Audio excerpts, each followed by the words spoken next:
Okay then, you've tuned in to Wayne's Electrical once again, and in this video today we're going to be doing an electricity meter accuracy test. Okay, so you can see the room there, it's currently empty, no equipment in it, and I'm going to be getting all the equipment up in front of the camera so you can see what is needed to pull off an accuracy test, and then we'll connect it all up and get straight into it.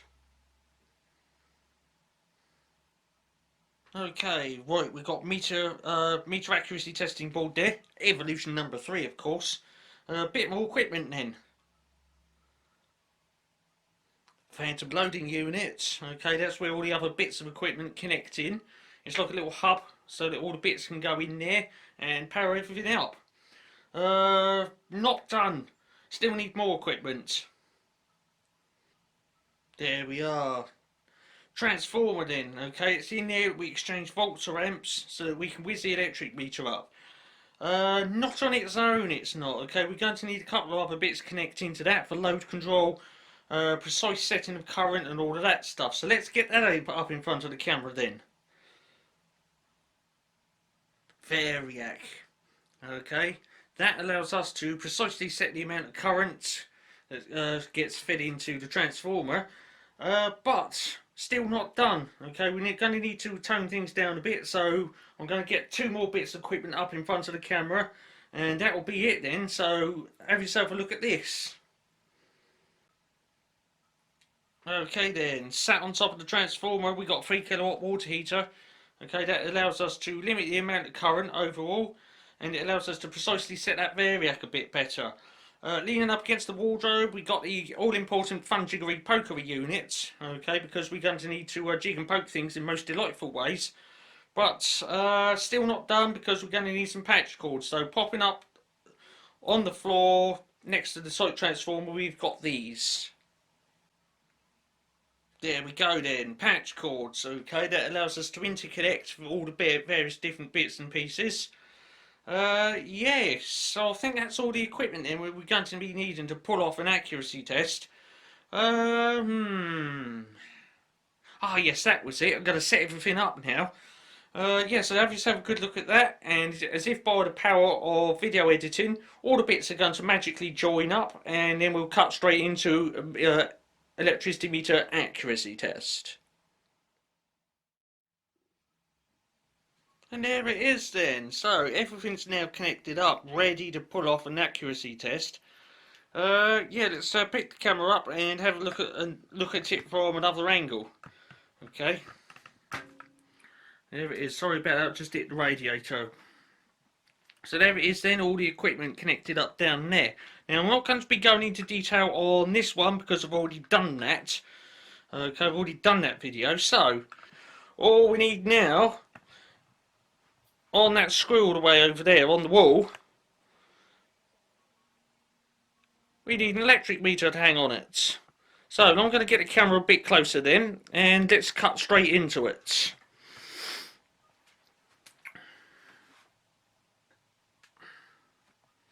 Right, let's put the camera tripod in amongst all the wires. Right about there I reckon would do it.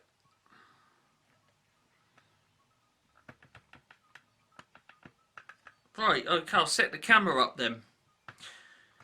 So, I'm just going to go get the subject, and as if by the power of video editing, it'll just pop up there on the wall.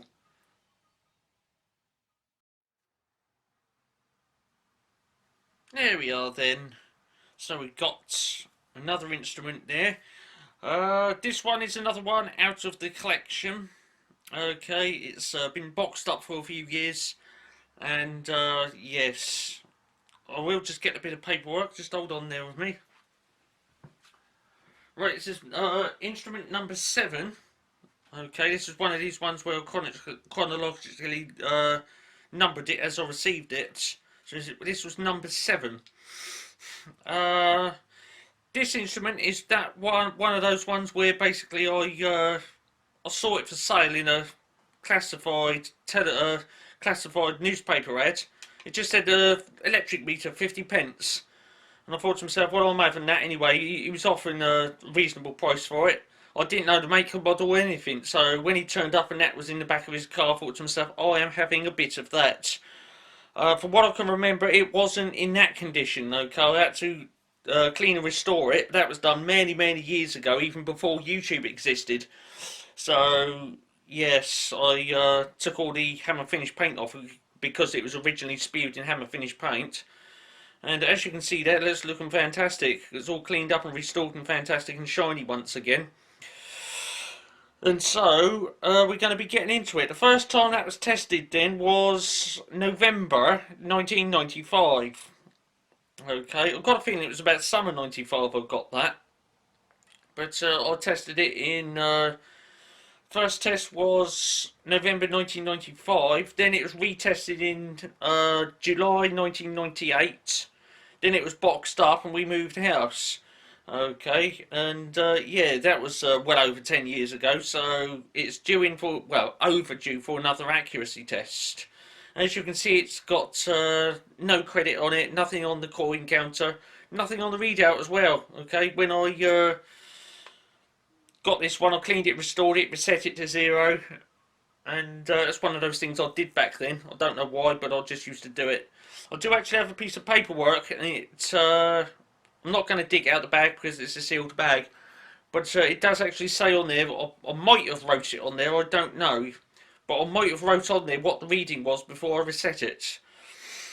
What we're going to be doing then on this one is a 0.1 kilowatt hour accuracy test, okay, after 10 plus years, just to see if it's still accurate. Hopefully it is. This one, it takes the pre-1997 50p coin. Okay, I've got one. There it is. Okay. It's a larger size. Okay, after 1997 the 50p coin was made smaller. And all of a sudden, stockists weren't selling 50p operated electric meters anymore. Okay, they were basically pulling them off from sale. And, yeah, the market never really recovered from that. It was sort of, the 50p coin got made smaller, and the second-hand reconditioning market never really recovered from that. It was just, I would just pull them off and take the coin mechanisms out and bore them out for £1 coins, or whatever. Chances are they started boring them out for £2 coins, but that's another story for another day. But that one though, that one survives intact. It's original coin mechanism in there, and as you can see from that coin mechanism, it's had very little or no use. Okay, as you can see, it's almost flipping minty condition, that coin mech. Okay, so that takes the original pre-1997 50p coin. We're going to be getting one in there in this video. I don't need to rotate the load wheel or anything. Everything's on 0 in there, so it's ready to rock it. Okay, so I'm just going to set all my paperwork down, then the original piece of paperwork that I wrote out for it. And yeah, we're going to be getting into it then. So, 0.1 kilowatt hour accuracy test. Let's do the characteristics on this one. Now, I've given you a little history lesson on that one. Right, Ferranti FPQ-102, and even though it says Smith type up there, it is Ferranti because it says it just down there underneath the load wheel. Single phase 2 wire, of course, 240 volts, 20 to 60 amps for this one. We're not going to be getting anywhere near that because the limits of the meter accuracy testing board, which I've yet to plug in. Yes, so 225 revs per kilowatt hour on that one then. We're going to be doing a 0.1 test, 0.1, so we need to get that characteristic and divide it by 10 to give us 22.5 revs for an ideal load wheel speed. We've got a 2% tolerance to play with, so therefore it can be as fast as 22.95 or as slow as 22.05. Okay, this is one out of the collection. It's been thoroughly cleaned and restored. Reset to 0. It's an original condition as well, so hopefully we're going to get a nice pass on this one. It's going to pass comfortably within the 2% tolerance. I'm going to go over to that electric meter now. What I'm going to do is I'm going to commence the test by inserting a coin. I reckon that'll be tasty. Yes, so if you watch the unused units dial, that'll go up, as will the coin register. I've got this set on 5.2 units per coin, which historically speaking is accurate. Okay, because, you know, early to mid 90s, you could actually get 5.2 kilowatt hours for 50 pence or less, believe it or not. Okay, how times change. Yeah, so I'm going to crank the coin in then. As soon as I crank that coin and turn it on, that will initiate the test. Okay, so as soon as I turn the coin, that load wheel will start up, and that will then be the beginning of the test. I've just got to plug in the meter accuracy testing boards. Like that, it's in the phantom loading unit then. Turn that on. Activate that. Bit of current on the old variac right there, turn that on. Right, we've got our 50p then. Okay. 50 pence. There it is. Hopefully you're getting it on camera. I'm just taking guesswork because I can't see the screen on the back of the camera. I'm going to put it in then, and as soon as I crank that in, the test will start. Oh my goodness, that feels so satisfying. I haven't operated that since we moved house. Oh, that is so satisfying. It's one of those types of coin mechs where it's the delayed action, and they are really satisfying to operate. Here we go then, 0.1 kilowatt accuracy test on a Ferranti FPQ-102, which is in original condition with a pre-1997 50 pence coin mechanism in it. Okay. Ideal load wheel speed will be 22.5 revs. Okay, get ready to count then, here we go.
Okay, stop the test. Right, what have we got there then? When the load wheel's just come round, we've got it stopped there. Oh.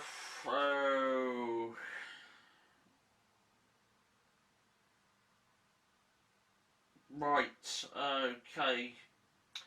The load wheel's just come round then.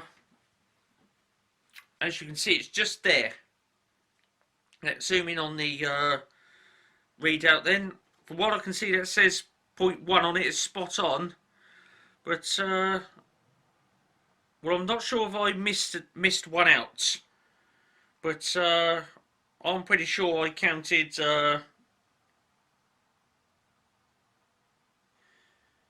almost 22. What I'm going to have to do is review the video footage. That's 1/10 though. That is actually right on the dot. What I'm going to do is I'm going to have to review the video footage on that one. I'd like to think that's passed. What I will do is just go over to that now and see what number is right in the middle there.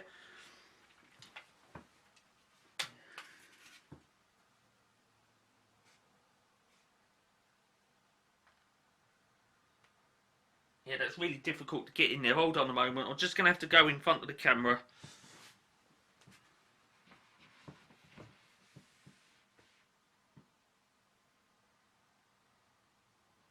You know what? That's just gone past the 9. Okay, we've only got the load wheel just there. It's just gone past the 9. That would actually be less than 0.95 of a rev, believe it or not.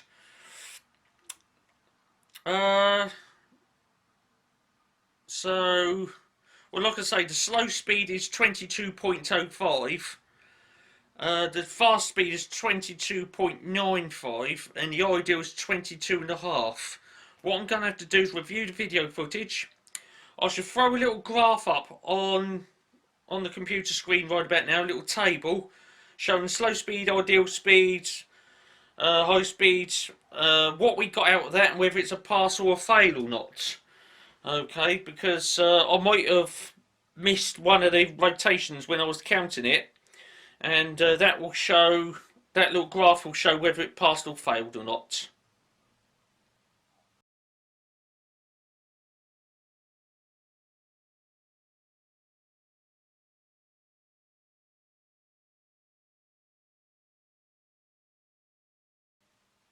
So there it is then. There's that little graph showing whether it passed or failed or not. I don't know because I've not yet reviewed the video footage.